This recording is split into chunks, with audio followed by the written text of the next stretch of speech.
প্রিয় ভিউয়ার্স, এটা হচ্ছে কক্সবাজারের টেকনাফের রোহিঙ্গা শিবির, যেখানে মায়ানমার আরাকান আর্মি দ্বারা নির্যাতিত হয়ে যেসব রোহিঙ্গারা টেকনাফ নদী পার হয়ে বাংলাদেশে এসে আশ্রয় নিয়েছে, এই হচ্ছে সেই শিবির যেখানে রোহিঙ্গারা বসবাস করে। দেখতে লাগুন তাদের জীবনযাত্রা এবং পুরো ভিডিওটি উপভোগ করুন।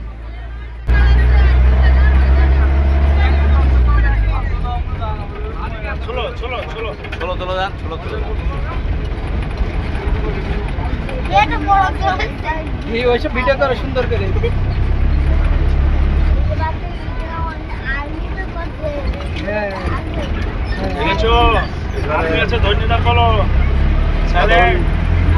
ধন্যবাদ বলো পুলিশের ক্যাম্পাসে পুলিশের ভাই আমাদের এখানে আছে।